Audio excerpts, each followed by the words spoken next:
Amazing. So welcome everybody to our third session of the Israel and Zionism Master Course. We're really, really excited today to be able to have Yardena Schwartz to learn from her. She's amazing. She's the author of Ghosts of a Holy War. Oh, you can't see my screen here. I have my copy here. For any of you who haven't read it, I highly recommend just going to her website and purchasing it from there. She is an incredible thought leader and writer, and really excited to be able to learn from her. Um, Before we start, I'll give a little bit of a bio of her in a second, but I'm just curious to know from you, from everybody here on this call, what's a question that you've been thinking about? Just something you've been thinking about lately. I know there's a lot of things going on in the news, but just as we jump into this conversation, and we look back towards the historical beginnings of the Israeli-Palestinian conflict, what are some questions that you're thinking about today in 2026?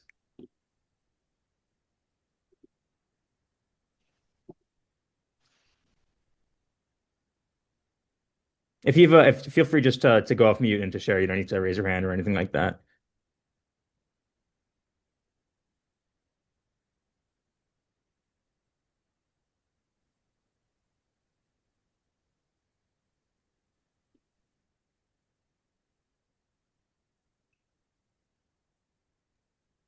I guess I'm most concerned about social media. So, Um, yeah, Erica. oh, I'll offer. I've been thinking a lot. I had the opportunity to be in Israel for most of December and to talk to lots of people, and it was the first time I'd been there since the war ended, or at least since there was the ceasefire. And there's just this like sense of inevitability that like this is life, and this is what will be forever. Um, and I don't know that I have a specific question, but it's something I'm thinking a lot about.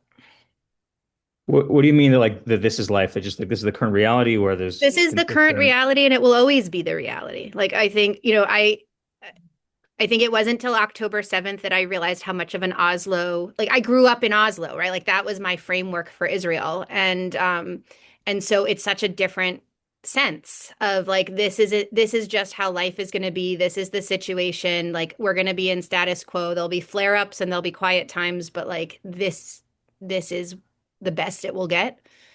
Um yeah.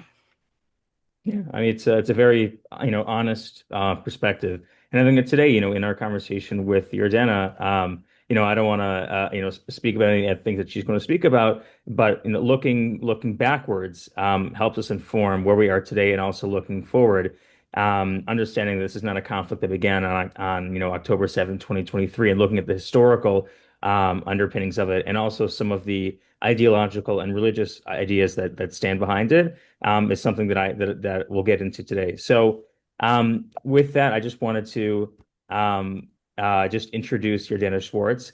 I have her bio over here from her website, which shares some of the highlights, but there's plenty more to read from.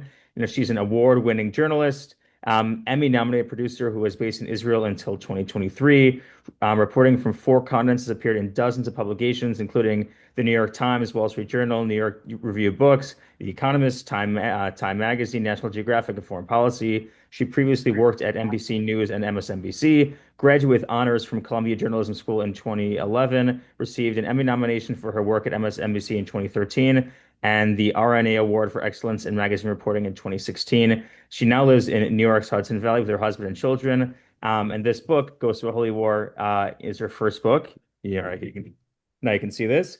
And I can say that like she's definitely someone who is worth learning from. She has made the rounds on a number of different podcasts that I myself will listen to, including Unpacking Israeli History, as well as Call Me Back, as well as Ask Haviv Anything, which we link to in the email of pre-reading. But the fact that she's been on so many different, high-profile conversations is a testament to the quality of everything that she has to say. So with that, I am going to go share this screen that has your presentation, Yardena, and we will get started. Thanks so much for the introduction, Alex, and thank you all for joining us today. And just a heads up, when you see me going like this, I'm not just pointing to the sky. That's just my cue for Alex to change the slide.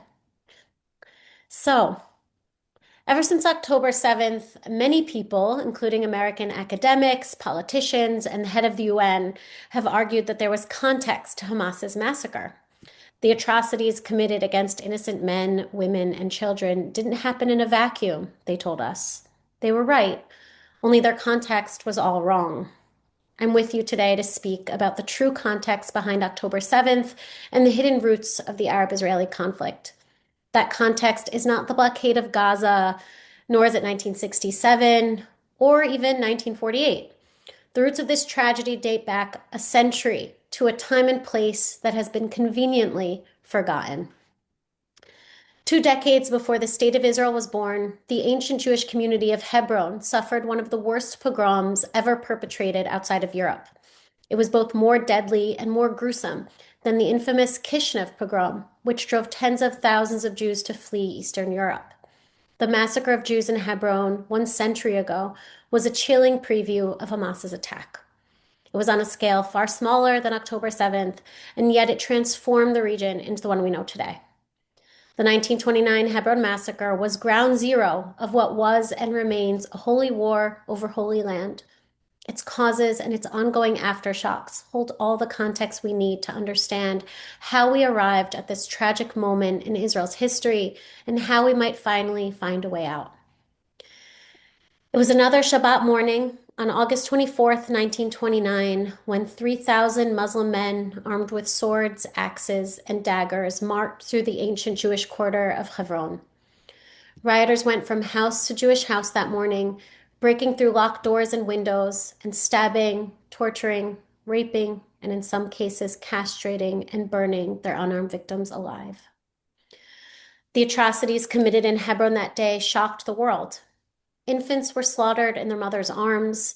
Children watched as their parents were butchered by their neighbors. Women and teenage girls were raped before they were slaughtered. Elderly rabbis and yeshiva students were mutilated, and ancient synagogues looted and destroyed. Over the course of just a few hours that morning, 67 unarmed Jewish men, women, and children were murdered, and dozens more wounded. Many of the victims knew their assailants by name. Until that day, the rioters had been their friends, neighbors, coworkers, and landlords. Yet amid the horrors were heroes. At least 250 Jews were saved that day by their Muslim neighbors who risked their lives by hiding them inside their homes or standing guard outside of theirs. One of those courageous Arab neighbors literally arrived on a white horse to save the Jewish family who was renting their home from him. Abu Shakar, a man in his 70s, was stabbed in the process, but he and his Jewish tenants all survived. One of those survivors was the chief Ashkenazi rabbi of Hebron, Yaakov Yosef Slonim. His son, Eliezer Slonim, was not as fortunate. As the only Jew on Hebron City Council, Eliezer was one of the city's most prominent Jewish residents. Believing his would be the safest Jewish home in Hebron, some 70 men, women, and children had taken shelter in his house overnight. Eliezer, his wife Hannah, and their 5-year-old son were all slaughtered, along with Hannah's parents and 20 others who were killed inside that single home. Shlomo Slonim, their 11-month-old son, was found wounded and barely breathing, but alive, crying beside his dead mother, who had been raped. The woman who found Shlomo, like so many others that day, survived only because she had been covered in the blood of those around her and managed to play dead.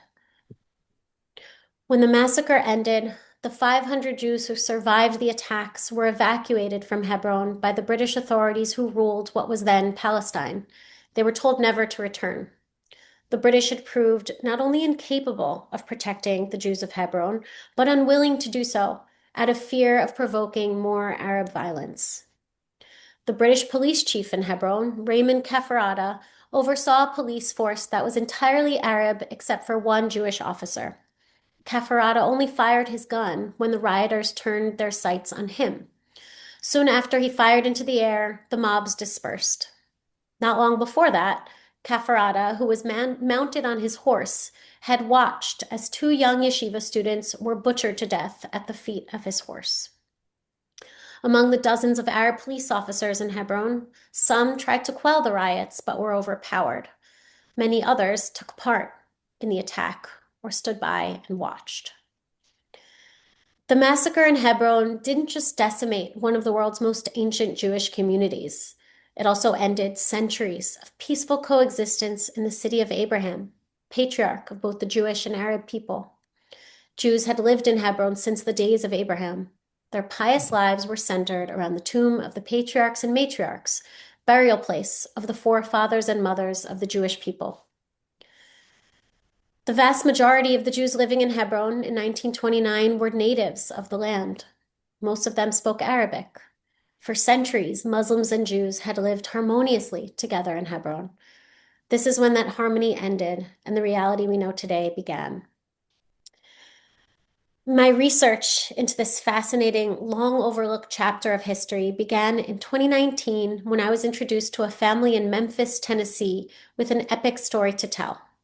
In 2009, Susie Lazaroff, a 70-year-old Jewish grandmother, discovered a mysterious box in her attic. That box contained hundreds of pages of letters written in the late 1920s by her late uncle, David Schoenberg. Susie had never met her uncle David because he was killed in the Hebron massacre.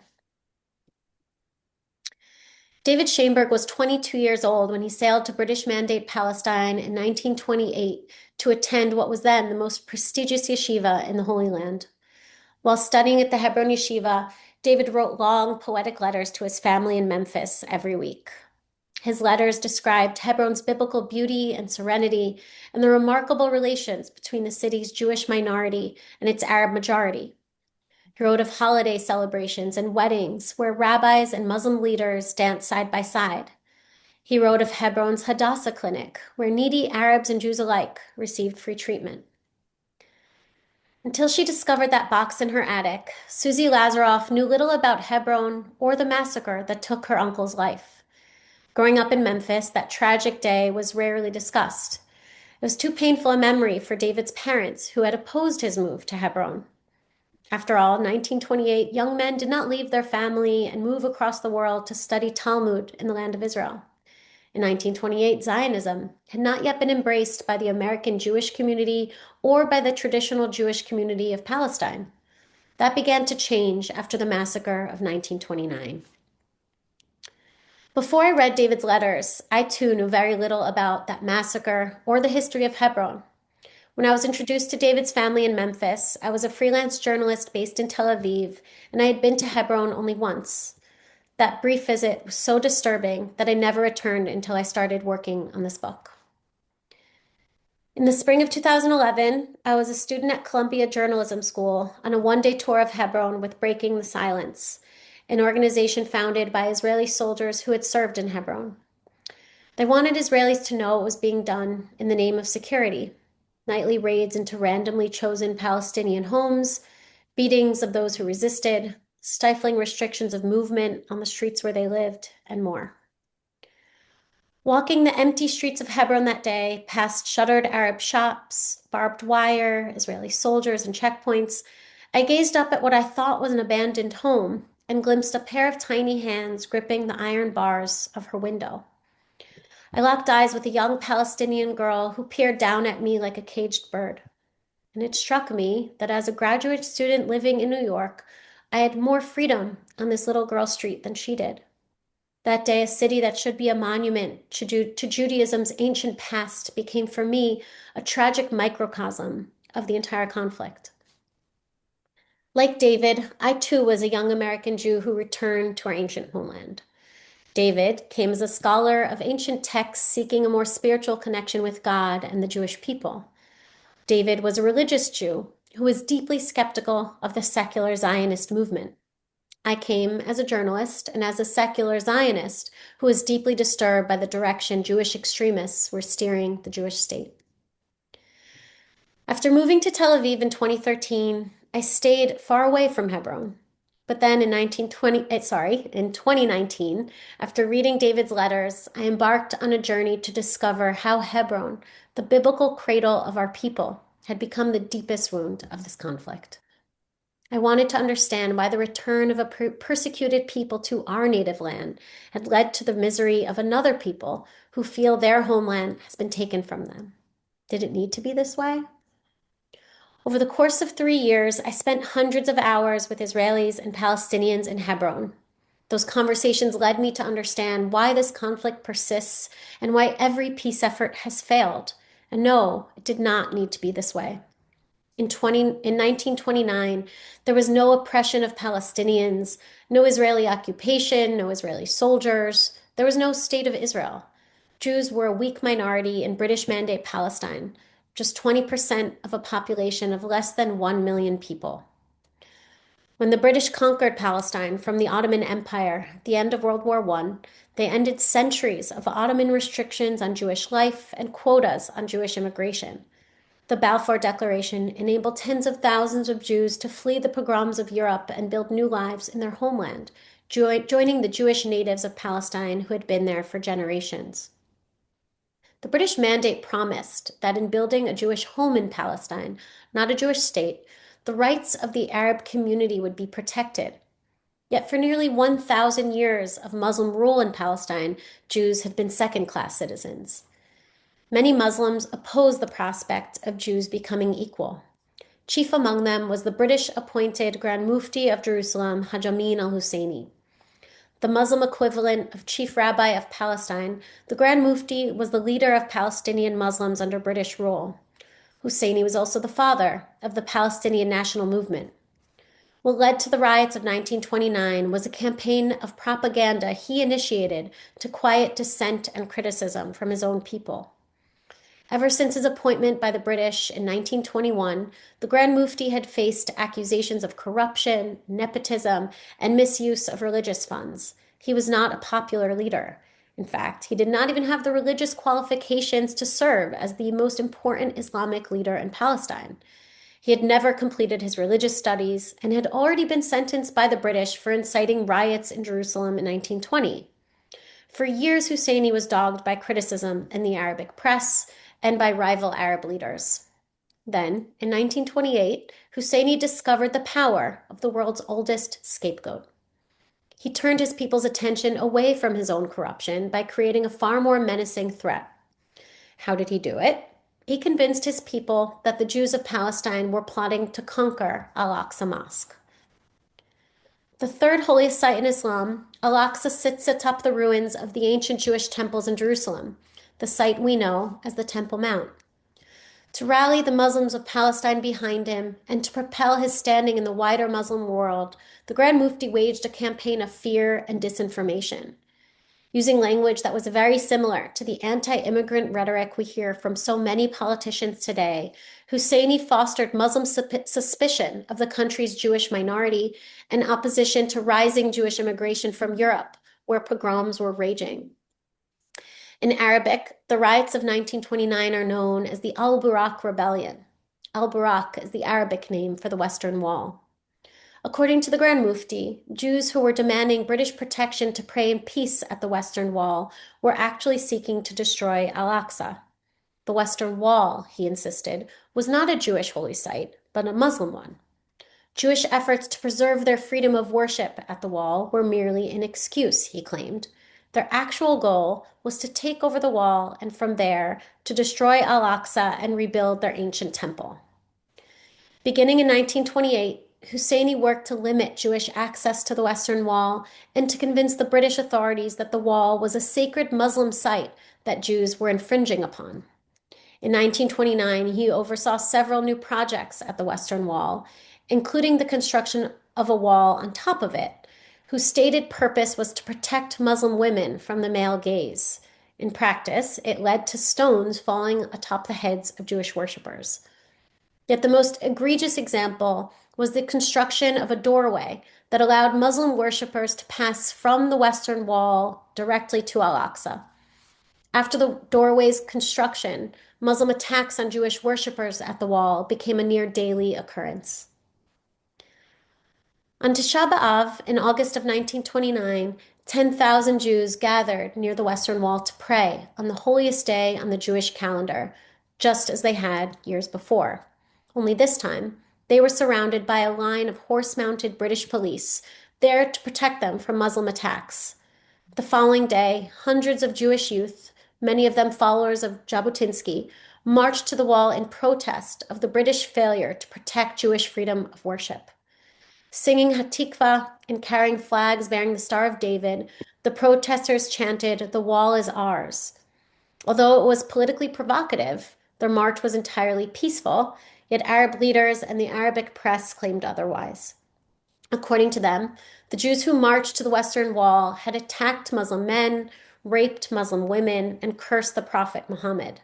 None of that was true, but the truth had become irrelevant. The march to the wall was precisely the smoking gun the Grand Mufti needed to prove to his people that Al-Aqsa was indeed under immediate threat. In sermons at Al-Aqsa on August 23, 1929, imams called on the faithful to defend Islam with their blood. Armed worshippers flowed from the mosque down to the Old City, where they attacked Jewish passers-by and set fire to Jewish businesses. The riots quickly engulfed Palestine, reaching nearly every Jewish community. Within days, 133 Jews had been killed and more than 400 others wounded. Those numbers might seem small to us now, but considering how tiny the population was then, they were enormous. The Jews of Hebron, a haven of coexistence, paid the heaviest price, suffering more brutality and more casualties than any other Jewish community in Palestine. Refusing to believe the warnings ahead of time, Jewish leaders of Hebron had rejected repeated offers of protection from the Haganah, the underground Jewish defense force that would later become the nucleus of the IDF. Members of the Haganah visited Hebron several times in the days before the riots erupted, offering the Jews of Hebron protection. They were swiftly told to leave. Our Arab neighbors are our friends, the Jewish leaders of Hebron insisted. They did not believe or want to believe that their neighbors would turn on them. After all, the Jews of Hebron in 1929 were not Zionists building the foundations of a Jewish state. They were pious Jews living a quiet existence centered around the Torah. That the massacre did happen there was a turning point for Zionism and the conflict itself. Until the massacre, Zionism was not a mainstream Jewish value. Many traditional Jews, including David Schoenberg, disdained the young movement as a secular contamination of Judaism. They believed that the return of the Jewish masses to the land of Israel could only be achieved through the will of God and the arrival of the Mashiach. Many secular American Jews also rejected Zionism. They feared it could threaten their fragile place in American society. All of that opposition to Zionism was challenged by the Hebron massacre, which epitomized the tragedy of the stateless, powerless Jew. Tens of thousands of Jews had just returned to their homeland to escape the pogroms of Europe. The pogrom that followed them to the city of their forefathers was both devastating and galvanizing. For centuries, Jews had been treated as unwanted strangers precisely because they lived in exile. European anti-Semites often told Jews, "Go back to Palestine." Now they had come home, only to be told they didn't belong here either. The failure of British forces to protect them in 1929 led the Jews of Palestine to unite around Zionism.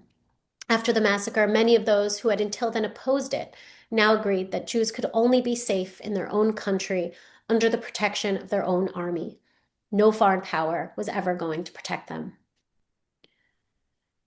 After the massacre, the British sent a royal commission to Palestine to determine the causes of the riots. In 1930, that commission conveniently pardoned the Grand Mufti, allowing him to maintain the powerful position the British had appointed him to.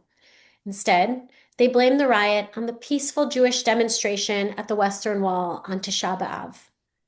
Muslim fears of Jewish immigration were legitimate, the British concluded. And so, 1 year after the massacre, the British issued new policies vastly limiting Jewish immigration and land purchases. After the riots of 1929, the Grand Mufti became even more powerful, not only in Palestine. Having successfully established himself as the defender of Al-Aqsa against the Jews, Husseini drew support from across the Muslim world. When he oversaw a violent rebellion in 1936, leading to the deaths of hundreds of Jews, the British responded by abandoning the Balfour Declaration and its promise of a Jewish home. That promise had been at the very heart of the mandate awarded to the British by the League of Nations. Nevertheless, against the backdrop of Nazi persecution, the Jews of Europe were essentially banned from entering their homeland. Both during and after the Holocaust, tens of thousands of Jewish refugees who arrived on Palestine's shores were either sent back to Europe or detained in British internment camps in Palestine and in Cyprus. It was only after his violent rebellion killed a British official that the British finally decided to arrest the Grand Mufti, yet he fled his country and allied himself and his cause with Adolf Hitler.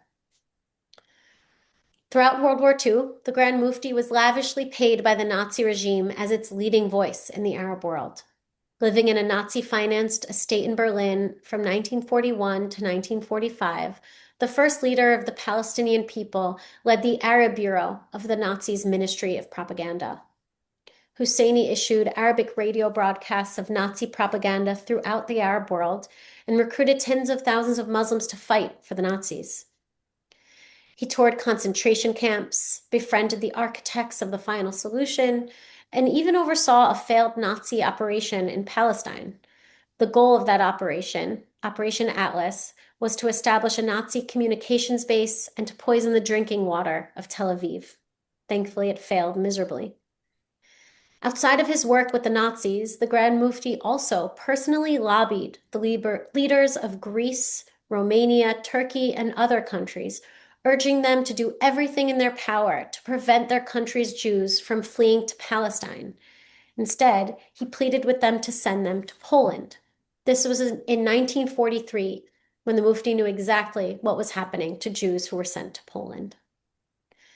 When World War II ended, the Grand Mufti was wanted for Nazi war crimes and placed on the UN's list of Nazi war criminals. Yet once again, he fled, first to France, then Cairo, eventually settling in Beirut, where he declared jihad against the Jews of Palestine. His apprentice in that jihad was his young cousin, Yasser Arafat. The Grand Mufti was just the first of many corrupt Palestinian leaders who realized the power of Al-Aqsa and disinformation. He set the formula for every Palestinian leader since. Hamas has perpetuated the same lies about Al-Aqsa and the supposed Jewish plot to destroy it. Hamas and other Palestinian groups have used this and other lies to galvanize support and distract from their own inability to lead their people out of perpetual poverty. There is a direct line between 1929 and our current reality. The parallels between then and now are a testament to how little has changed over the course of a century of this holy war. The forces that drove Arabs in Hebron to rape, torture, and murder their unarmed Jewish neighbors 1 century ago were nearly identical to the forces behind October 7th. It is no coincidence that Hamas named its attack on October 7th the Al-Aqsa Flood. Hamas is the direct heir of the Grand Mufti, and like Husseini, Hamas presents itself as the defenders of Al-Aqsa against the Jews. Much like the rioters of 1929 praised God as they slaughtered men, women, and children, so did Palestinians on October 7th in footage they themselves uploaded to social media.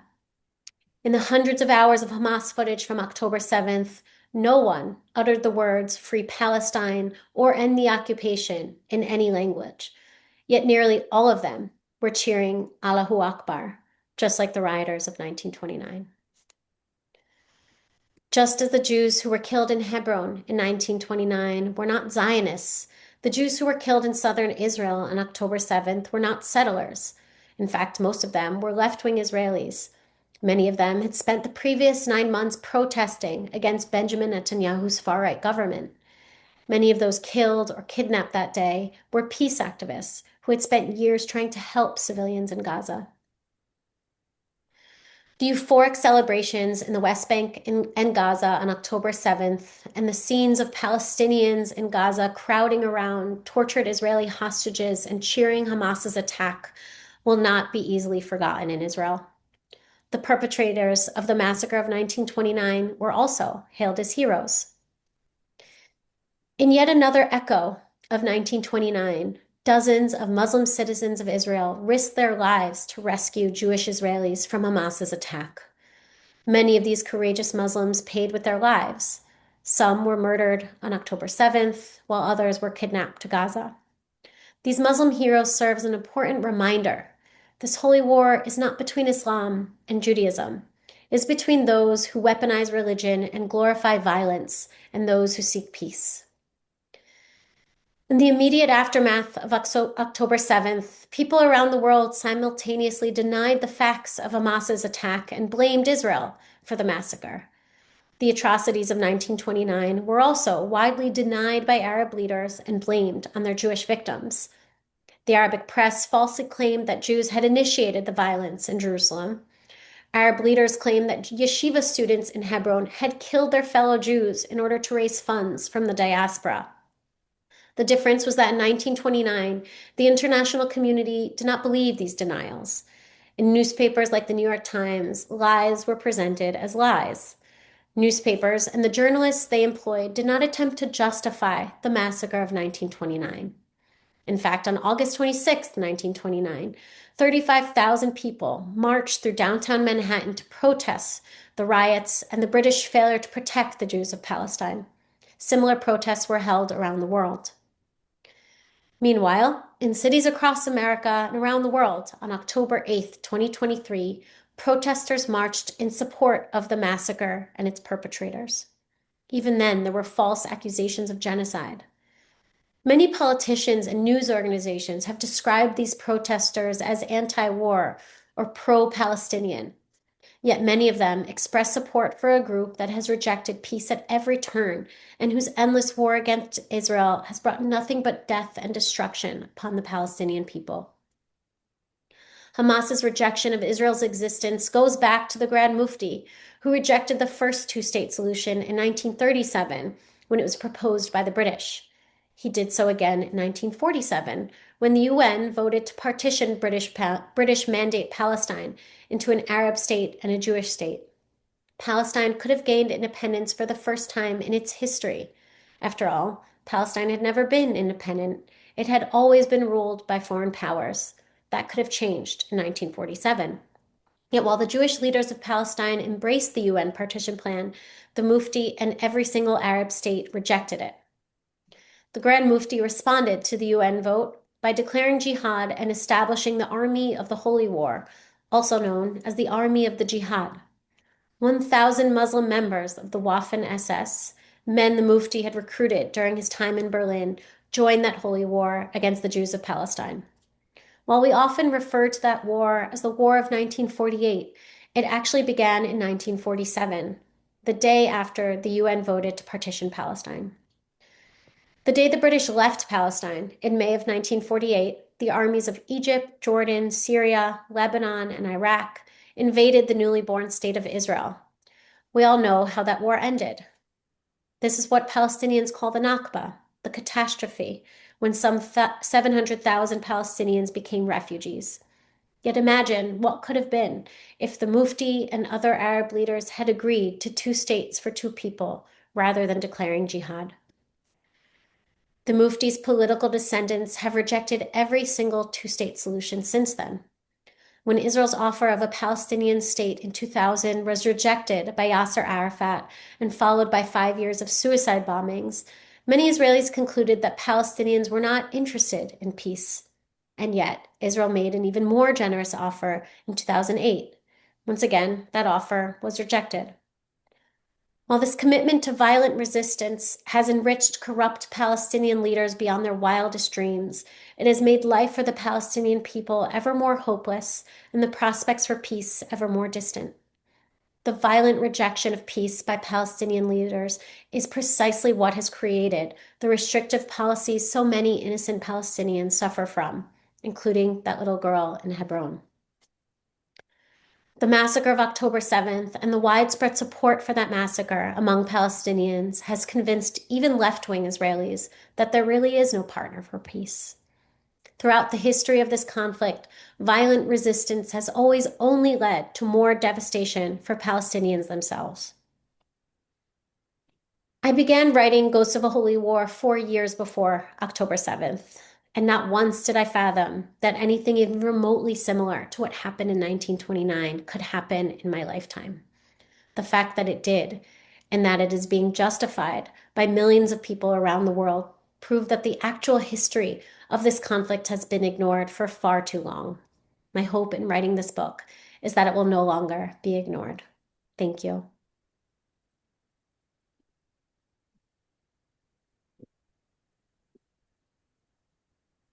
Wow. I just want to say thank you to Yardena for sharing that tour de force of understanding the origins of the Israeli-Palestinian conflict and how it connects to today.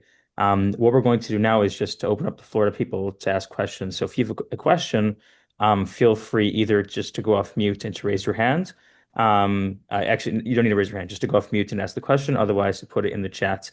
And we'll have some time for questions. But thank you again so much, Yardena, for being with us today.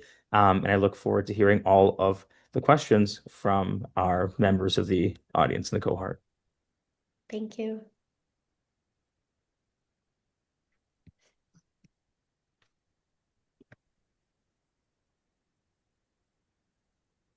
Hi, I don't know if you can hear me. Yeah, we can hear you well, Lisa. Sorry, thank you. I think one of the things that's most pressing in my mind is that I'm teaching a modern Israel history course this upcoming spring for the first time. And a lot of my thinking is wrapped around how I talk about history to teenagers, right? We're going to talk amongst, as adults amongst ourselves one way, and how to kind of find ways to open up kind of core historical questions for teenagers, right? That like when we're framing things in a history class, that we want to kind of lead with some good questions. And if there are resources, or if you even want to give like, here's the question I want kids in high school thinking about. What are some of the resources and questions you think that we should be building into our teaching? Hmm.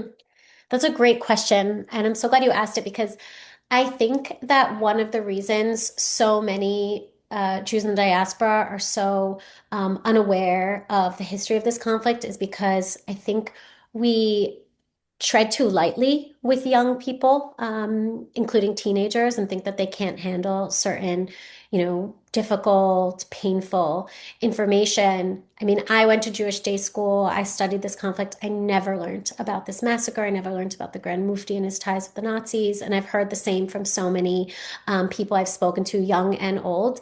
And what I've found when I speak to high school students is that I'm blown away. I'm usually more impressed with them than, older groups of people I speak to. Like their questions are just so thought-provoking, and their eagerness to learn about this history is so present.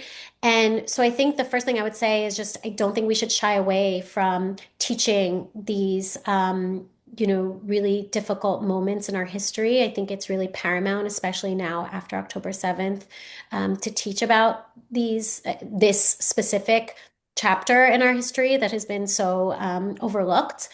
And I think the question that would be really helpful for teenagers, given the role that social media plays in their lives, is how they see the role of disinformation playing out in, this chapter of history that took place a century ago when there was no such thing as social media. There was no internet. There were, phones weren't even widely used. So, how do they see disinformation being weaponized even without social media, and how they see it present in their own lives in social media today? That could be a good way to make it kind of feel a little more relevant to their day to day. And Lisa, one other recommendation is to actually use, the text of, Ghosts of a Holy War. Yardena, how old was David Shaman when he moved to Hebron? 22. 22. Okay, so a little bit older than probably high school students, but just be able to use some of those primary sources that Yardena has put together. Why did he make Aliyah? What was his lived experience in Hebron? What do you think his experience might have been on the day? And then even then going to more hypothetical questions of how do you think that David Shaman would have seen 1967 or, the Oslo Accords or October 7th? And those are more hypotheticals, but allows you to kind of get into that headspace and to ground it in a very real, tangible story that has been really beautifully fleshed out. Yeah, I'm really glad you said that because I never, when people ask me like what text they should use, I never gonna be like my book. But you raise a good point that I think so many books or materials about the conflict are very dry and just, fact-based without kind of a story around it. And we as humans are just biologically drawn to stories and human stories. That's not why I wrote the book that way. It's just always how I've approached my journalism. I always kind of tell it through people and their stories. And so I think that you're right that I think that David, because he was so young, and even though he was 22 when he moved, I write about his kind of journey from being this, very typical young American in Memphis, Tennessee, to becoming someone who moves across the world, takes a steamship across the ocean, takes 2 weeks to arrive in Palestine from New York Harbor. I think that'll be really interesting to them to learn and see how, he will probably remind them of themselves. He's like very curious when he arrives in Palestine. He writes to his parents that the women walking around look like ghosts wearing sheets. He's talking about like the Arab women dressed in burqas. Just kind of like very naive, innocent little observations he has about life in Palestine coming from this very American kid seeing this place that looked like it had been, he felt like he'd been transported back in time. Awesome. Thank you so much, Yardena. I see questions from Ronit and from Erica, so we'll take Ronit first. Great. I have kind of two questions. One, I'm just thinking, first of all, Yarden, I really appreciate how tight and organized and clear your presentation was. So thank you. And a really interesting chapter. Thank you. And because it was so organized and tight, I think the questions I'm going to ask are about a little bit more of the messiness around it. And one of the things I love about Open Door and then Pact for Educators in particular is like the way resources are often presented with the many perspectives. And and your story was tight and kind of clean and made me wonder about other perspectives, Mhm. and here's where the two questions will come. And like, why hasn't this story been told more clearly, even for an Israeli audience? I grew up did high school in Israel. Why isn't this super familiar to me? Or more clear or more shared more widely? And if you have any insight to that. And then a question a little bit more in this in on the again in the messiness from the side of Unpacked for educators. Typically, when Unpack shares in their weekly ideas, then they offer different perspectives. If there was going to be other perspectives on this story or why it's not shared more widely, what would those be? Hmm. Thanks for your questions and thanks for that compliment because I often worry that I'm giving way too much in my presentation and it's not, succinct enough. So thank you for that. So the first question, oh no, now I'm only remembering the second question, the perspective. Okay, so I'll answer the second question first and maybe I'll remember the first. Um, no, remind me what the first one was because I like Okay, to answer the it in order. first was just why this history isn't better Ah, known, yes, okay. or Israel had the Department of Hasbara for a long time. Right. Why hasn't Israel pushed forward this story more clearly to all of us educators? So, first of all, I'll say if you're Israeli born and raised, you do know about the Hebron massacre. Like my husband is from Israel. His whole family they all knew about the Hebron massacre. And in my book, I write about how children in Israel are taught about the Hebron massacre, unlike Palestinian children. It's never mentioned in their curriculum. Um, aside from there are three people, the only three people who were really penalized by the British for committing the massacre. They were hung. And in the Palestinian curriculum, these three men are praised as heroes of the Palestinian cause. That's the only framework in which it appears in the Palestinian curriculum. In the Israeli curriculum, it's not a huge lesson. It's like a few pages, but what always struck me was the fact that in the Israeli teaching of it, they always teach about the Muslim heroes. They don't just, present it all as if it was all the Muslims of Hebron took part in this massacre, and they like give equal weight to the courageous Muslims who saved the Jews of Hebron. I think the fact that you went there as in high school and got, a part of the education is why you didn't learn about it like the rest of the Jewish diaspora.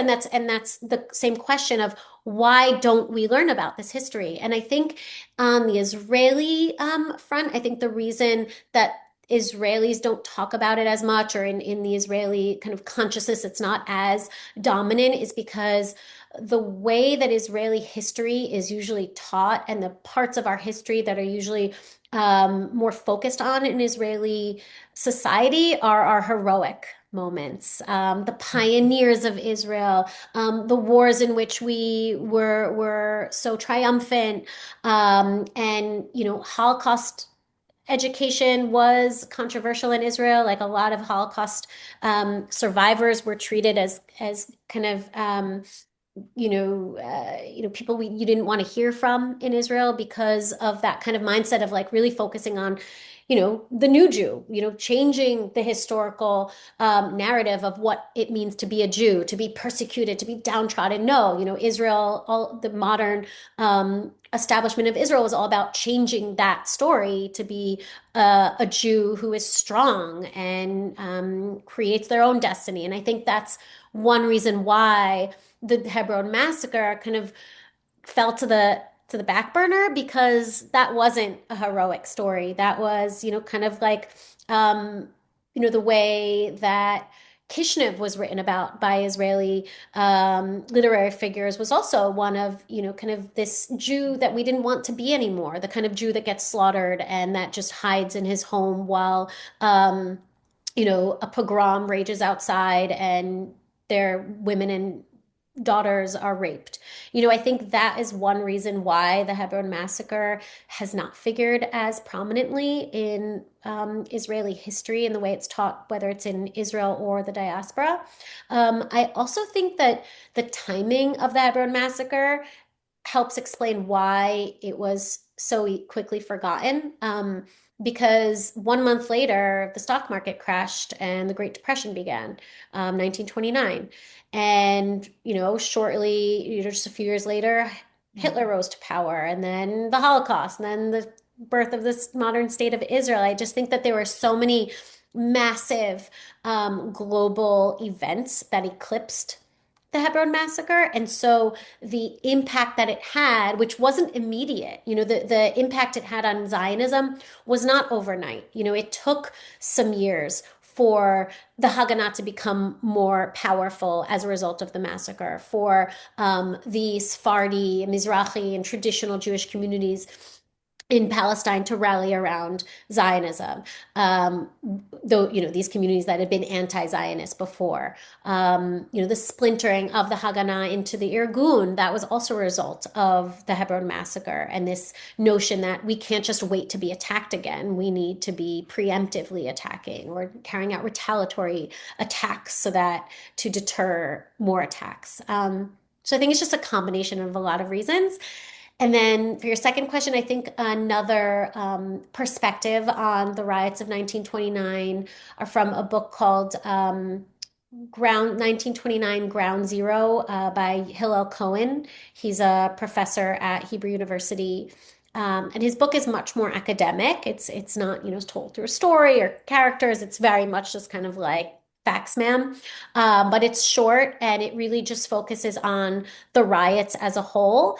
And he comes to some different conclusions about, what the drivers of the riots. He focuses a lot on the money lending that was happening in Hebron between the Jewish and Arab communities. That was really interesting.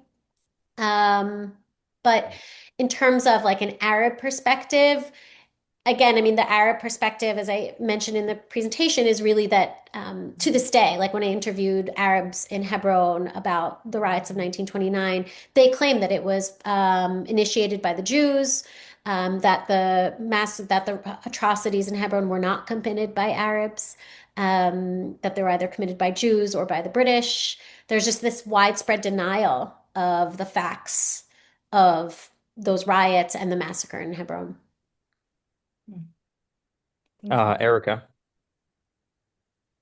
You started to talk about this, but I'm curious if you can say more about it's the connection with like the waves of Aliyot and Zionism as an ideology and and sort of how it all fits into like the greater context of modern Zionism. Sorry, how what figures it, How 1929 and how the massacre in Hebron, right? Because on the one hand, I guess the crux of my question is you've talked about how like this happened to a group that actually were not Zionists, right? And they felt like that Israel should only be redeemed with Messiah, and ironically, like led to sort of a greater feeling of Zionism or recognizing that Jews had to have self-determination. And on the other hand, it happened while there were already like, hundreds of thousands of Jews from around the world coming into Israel and obviously like the reemergence of modern Zionism. So I'm just curious, like that tension or how this fits into that greater story. The question came for me really like with Lisa's question when I teach about like the modern state of Israel and thinking about Zionism and a sort of how does this fit into my teaching of kids, telling them about the reemergence of Zionism and the waves of Aliyot and so forth. Yeah, so in Hebron, there was also a sort of wave of Aliyah, but it was different. It was an Aliyah that followed the Hebron Yeshiva, kind of like David. So there was a community of about 800 Jews living in Hebron at that time. And it had always been kind of around that size, like a very small, very thriving population, but quite small. And the Arab population, for comparison, was 20,000. So it was a very small minority. And it was split about half between Sephardim and Mizrahim and Ashkenazim. And the Ashkenazim, so the Sephardim had come, they had either been there for generations or they came in the 14th and 15th century around the Inquisition. And from places like Iraq, Morocco, even Iran. The Ashkenazim started to come in the late 18th century, and the first Ashkenazi community was established by the Chabad dynasty, a woman named Rachel Menucha Slonim. So this Slonim family, which I mentioned in my presentation, they were like Hebron royalty. They were among the founders of the Ashkenazi community of Hebron. But by the time Eliezer Slonim and his father were there, they had been there for generations. So that's why they spoke Arabic and were friends with their Arab neighbors. The Hebron Yeshiva, which David attended, it had come from Slobodka, Lithuania, in 1925. So this was the Slobodka Yeshiva in Lithuania was considered at that time the mothership of all yeshivas. It was one of the most famous yeshivas in the world. And when the Lithuanian government announced that it was gonna start drafting yeshiva students, that's when the yeshiva decided to move. And at first they were considering either Jerusalem or Rishon LeZion, and they ultimately chose Hebron, not only because it was the burial place of Abraham and the patriarchs and matriarchs of the Jewish people, but also because it was considered this beacon of coexistence, one of the safest places to be a Jew in Palestine, a place where even in previous years when Jews had been attacked in Jerusalem or elsewhere, the Jews of Hebron had always been safe because of these beautiful relations they had with their Arab neighbors. And during the massacre, a disproportionate amount of yeshiva students and rabbis from the yeshiva were targeted. So there was definitely this element of the Arabs of Hebron seeking out the so-called foreigners. In the testimony I read from so many of the survivors who were Arabic speaking natives, Sephardim, they said when, the people came into their homes, they said, why are you targeting us? We're not foreigners, we're natives. So there was this clear distinction even among the Jews themselves between the foreigners, so like the yeshiva students, the rabbis, those who had come to study at the yeshiva, and the natives. And even in the story of Eliezer Slonim, the man whose home had been considered, the safest place for Jews to be, 70 people came to take shelter in his home. Up until the very moment that his house was attacked, his Arab friends had vowed to protect him. That morning when they woke up and the riots had already begun, some of his friends were sitting outside his home vowing to protect it. And by the time the rioters came, they had disappeared. And one of the members of the mob said, if you hand over the foreigners among you, we won't touch your family. And he said, there are no foreigners among us. We Jews are all brothers and sisters.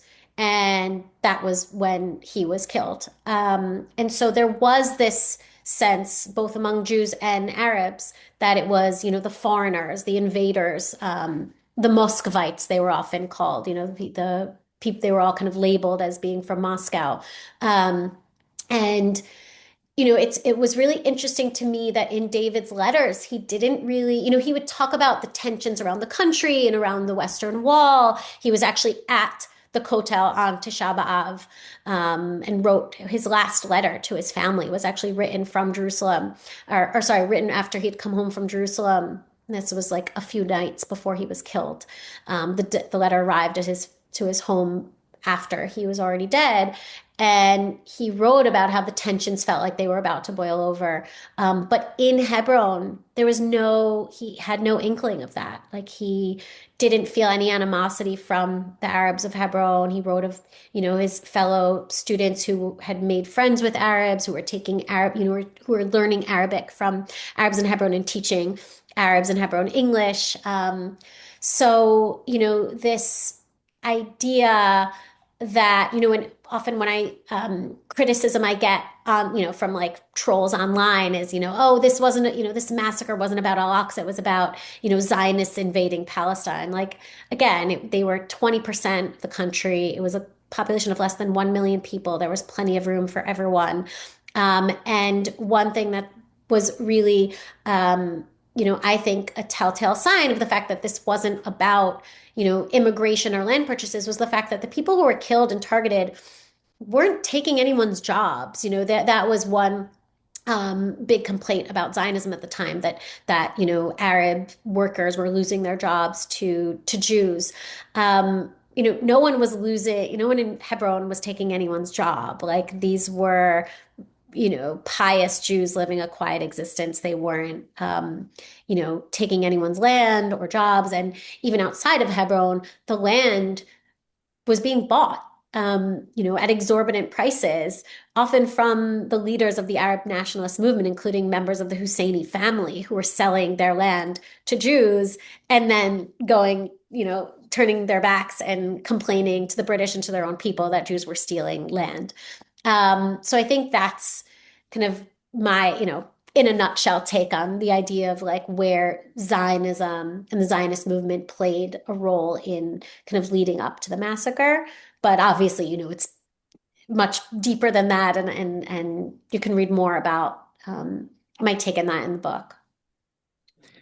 So we only have a few more minutes before we just switch to reflection, and then wrapping up. So I see that Amy had her hand up. So Amy, if you just wanted to ask your question, we probably have like 3, 4 minutes, for Amy to ask your question, Yardena for response, and then we're just going to wrap up with a little bit of reflection, just to make sure that all of the different ideas that have been percolating are solidified, and then we will end altogether. So the pressure's on for me to make this a good question, I guess. That's right. I was in Israel actually last week, and one of the things that I heard a number of times was this general feeling of a lack of trust in, Arab neighbors in Israel and obviously outside of Israel. And it's something that's sort of underscored, Yardena, in your book, right? This idea that it's not a question of just having relationships between Israeli Jews and Arabs, because these are people who were neighbors and lived side by side and had relationships that were long term. And yet when push came to shove, they couldn't trust them with their life. I mean, they were murdered. And it's made more complicated by the fact that there were some that stood up, right? So I don't know that this is a fabulous ending question. I just think that I think the fact that you don't know, not you, but like Israelis that I spoke to, like just feel like they don't know who to trust. And after October 7th, I don't know if you have like thoughts about like a way, I don't know if there's a way out of it or any thoughts about it beyond that. Yeah, now the pressure's on for me to give a brief answer to something that I could spend an hour talking about, because it's an excellent question. I think probably the most important question to ask ourselves, because really, when you look at this pogrom and any other pogrom, including ones committed by Christians in Europe, as a result of very, other disinformation campaigns, blood libels, and things like that. I think Jews throughout history, we've had to ask ourselves we can really trust, and it's just devastating that we still have to do that. And yet, I think that where we have seen that fear it become capable of dissipating or even disappearing is when religious leaders change their narrative. At the time of those pogroms, the Christian leaders were spewing the kind of rhetoric we now hear from imams in mosques around the world. And I think in the same way that Christianity went through this kind of revolution of removing these kinds of libels against Jews and taking out the incitement against Jews from their religion, really. I think the only way this will change is if Islam goes through the same kind of revolution. I think one of the most disappointing realizations I've had over the past few years is that, despite so many really groundbreaking attacks that have not only led to devastation upon Jews and others, but also backlash against Muslims, there still has not been any kind of reckoning among Muslim leadership, moderate Muslim leadership, or within Islam, to kind of say this is not who we are. This is not what Islam is. And I think so long as that doesn't happen, people are going to question their relationships. I personally have a very close Muslim friend from Hebron who I became friends with as a result of the research I did in Hebron for my book. And him, being Muslim, I've never thought, okay, no, I can't be friends with him, or that I can't trust him. I trust him more than most people. And I think that, at the end of the day, it's those personal relationships that are really close, just like with anyone, that you can trust someone and you can't trust somebody. And I think that the people who saved their neighbors, their Jewish neighbors in 1929, I think those relationships just must have been much more deep and meaningful than the other relationships that might have been more superficial or business oriented. I think that the Eliezer Slonim, a lot of his friendships were really as a result of him being this business leader in Hebron. And so people kind of wanted to be close to him and his money and not really him and his family. Whereas his father, the rabbi who was saved by his landlord, when he stood up to the mob, said, "This rabbi is my family. This is my blood." And it turns out the reason why he felt so close to this rabbi was because he credited him with saving his son's life. This Arab landlord's young son had been very sick. Doctors told him he didn't have long to live. And the chief Ashkenazi rabbi of Hebron, sat by his son's bedside all night one night, and the next morning he was better. And so this man kind of, credited this rabbi with saving his life. And so that kind of relationship at the end of the day was able to withstand the incitement and the fear mongering and the power of mob mentality, which, we know through so many points in history that people are capable of doing horrific things when they're part of a mob, things that they would never do individually. Amazing. Well, thank you everybody so much for your questions, and thank you, Yordana, so much for spending the last hour or so with us. It's really been an amazing time just learning from you and hearing from you and being able to explore the amazing work that you've done. What I Mhm. wanted to do is two things. The first one is I'm going to share my screen again, and we have these three reflection questions. So question one, question two, and question three. And what I'd ask everybody to do is just in the chat, choose one of the questions. So just like write one or write two or write three, and just write a few thoughts about what you're thinking, just so we can all see what people are reflecting on. So either question one, what's something that resonated? Question two, what's one idea you're thinking of implementing in your school? Or number three, what's something you are still wondering? So we'll just take probably 3 minutes to do that. And then afterwards, I'll just give a little bit of logistics for the next session, and we can head out. So, Yardena, you are more than welcome to stay for this reflection, and see what people are writing in the chats. But I know that you have lots of different engagements and things to go to. So, understand if you have to get off. But on behalf of everybody and Unpacked for Educators and this cohort, thank you again so much for being with us. We really, really enjoyed the learning experience, and look forward to, hopefully learning with you in the future. Thank you so much. I'm happy to stay, but if it's easier for me to go so people can be more open, I'm also happy to leave. So whatever. Um, oh, that's nice. Thanks, Jody. I think I'll stay because I like seeing these, but if it's better for me to go, so people can be more open and honest, that's fine. Yeah, I mean, if you want to say that's fine. I think that the comments in the chat are mostly just the opportunity to reflect, just so that we can. One of the things we always say is if you don't reflect, it didn't happen. Because one of the most important parts of any educational experience is really being able to process, being able to understand like what am I taking away from this? What do I get from this? What do I still not understand? And be able to solidify that in your brain before you continue and go forward. So yeah, I see a lot of different comments that are coming up in the chat. I'm not necessarily going to read through all of these, but Ali said that her colleague read the book and could not stop raving about it.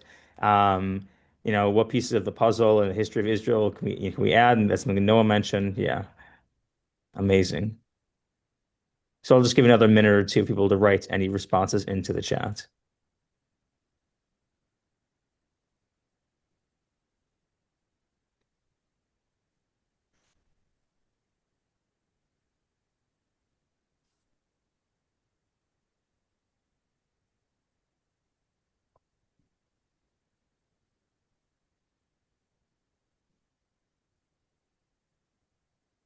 Awesome. And then just logistically, to put some information for the next one, our next session will be February 9th, the same time as today, and we'll be with Mati Friedman.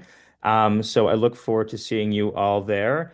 Yardena, if you want to come, you're more than welcome to come. Uh, I'm not gonna to exclude you after this amazing session today.